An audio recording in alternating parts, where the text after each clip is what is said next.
Hey, what's up, everybody? This is Joshua Casper. I'm back at you with part 2 in my series about DJing stem style inside of Ableton live performance type stuff. The first tutorial was obviously about setting up the template in terms of 2 decks and some other things like the crossfader and routing and stuff like that. And in this tutorial, I'm going to show you the set that I have and explain to you how I got some of the results I got. I'm not just going to build the whole thing. I might do that in a further tutorial because, as you know, if we're going to be DJing, we need more than one track. But for this one, I just wanted to get things to sound really good and share some techniques that I use to get it to sound the way it does. So before we begin talking about what I did to get some of these results, I'm just going to go ahead and play you the set. It's not that long, and it's pretty banging.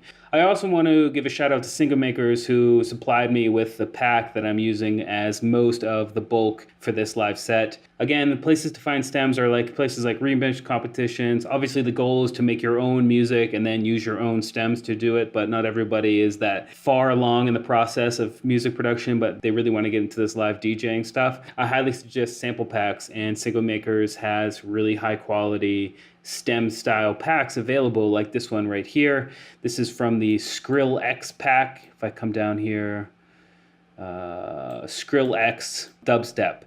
This is from that pack. Pretty much everything is from there except for the effects right here. So I just wanted to give a quick shout out to them. And if you want to follow along with this tutorial, then you have to go buy that pack. Otherwise, just use these techniques with your own packs or your own stems and however you want to do it. But let's just go ahead and listen to what we have. All my fellas fly as hell, all my bitches hot as hell. We ain't gotta tell you why, you know damn well. All my fellas fly as hell, all my bitches hot as hell. We ain't gotta tell you why, you know damn well. We gon' blaze it till the morn, smoking that sweets in the bar. Gon' do whatever we want, cut the vibes, get done. Tell them all my fellas fly as hell, all my bitches hot as hell. We ain't gotta tell you why, you know damn well. Boy, we fresh, fresh, fresh, fresh, fresh. Fresh, fresh, them the reason. Fresh, fresh, fresh, fresh, fresh, fresh.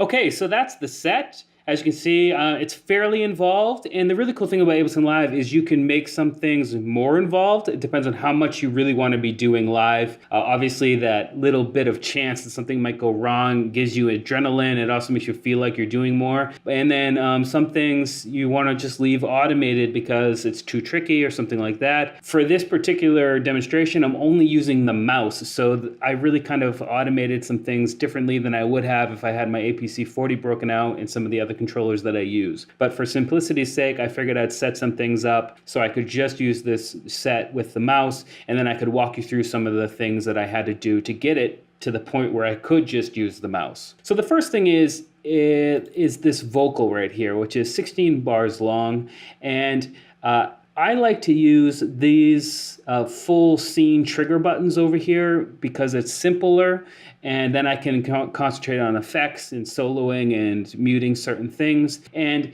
if I had this playing and I had left the stop button right here, when I triggered this next scene, for example, if I triggered this one right here, it would stop that clip, and I didn't want that. So what you can do, if you didn't know, is remove stop buttons by right-clicking and remove stop button. So now, as you can see, if I add the stop button by Control-E or right-clicking again, if I'm playing this, all my fellas fly as hell,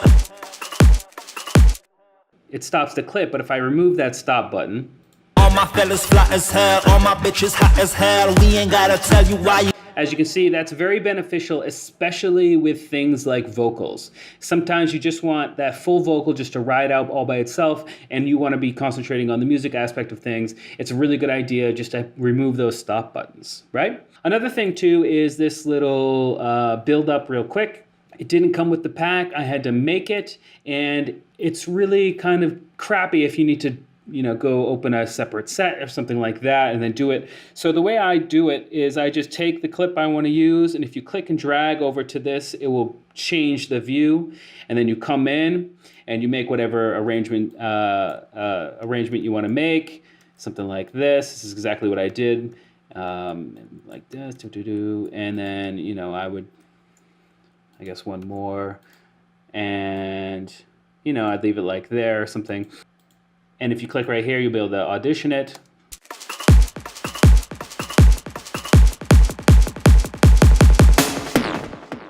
That's actually a different variation from what I had. So what I can do is right click, consolidate, and then I have it. And then what I did was created a folder inside of the Single Makers pack that I'm using. And I just click and drag it into my own folder.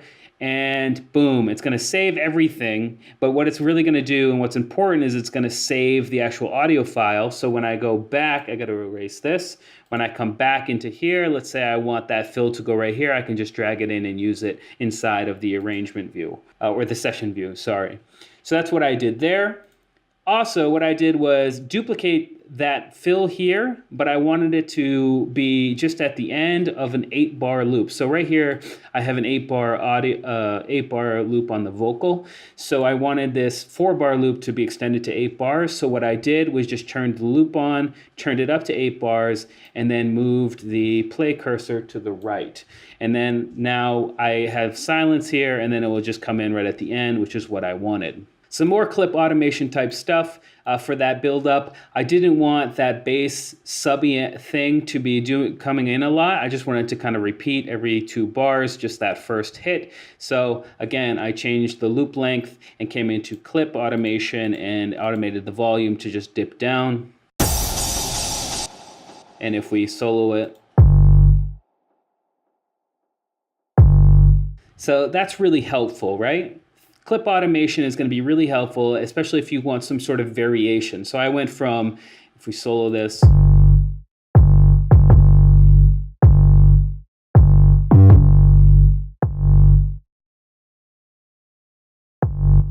and just like usual, I have compressors on here, and you got to be careful because let's say I've got my second track coming in. You want to be weary of the fact that maybe you're having your sub from this track run while the drums of the other track come in. So that's why I have 2 compressors here. One's for the drums for the A deck, which I'm using now, and the other one's for the drums for the B deck, just in case I'm going to be using the drums from the B deck while the sub is playing on the A deck, and I don't want there to be that, muddy low end that you get, and the reason why you use sidechain compression. So that's why I have 2 compressors here with sidechain compression enabled. And the last thing I kind of want to draw your attention to here is the follow actions I used right here.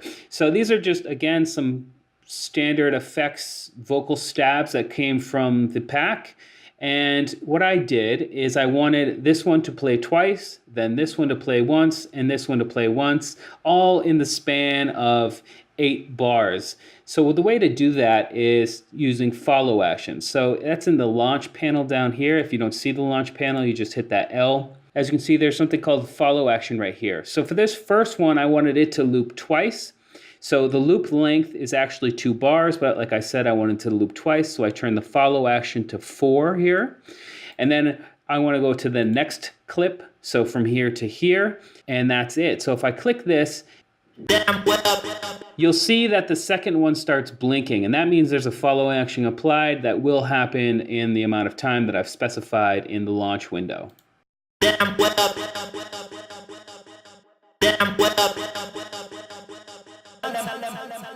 Vibes, God, don't tell them. Refresh them the reason. So here on the second one, I wanted it to loop just once. I made the loop length 2 bars. I made the follow action after 2 bars. And again, I went to next. And on this last one, I wanted it again to go 2 bars. So the loop length is 2 bars. The follow action happens after 2 bars. And I went to first. Now, it's not the first in the whole channel here. Obviously, the first channel, the first one would be that full thing. It's actually going to be the first one in the group you have set out. And that's why it loops back just to this one instead of the one all the way here at the top.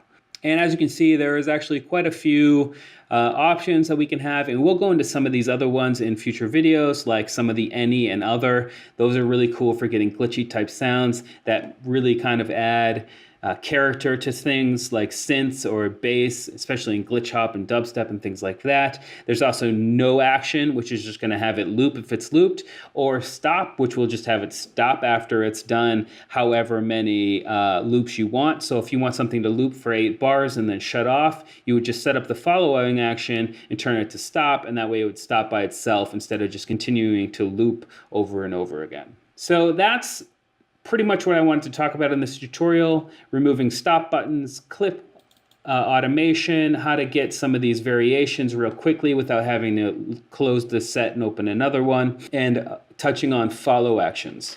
Let me know if you want to actually see me build a track from start to finish. That would be a long video because, it doesn't just all happen perfectly the first time.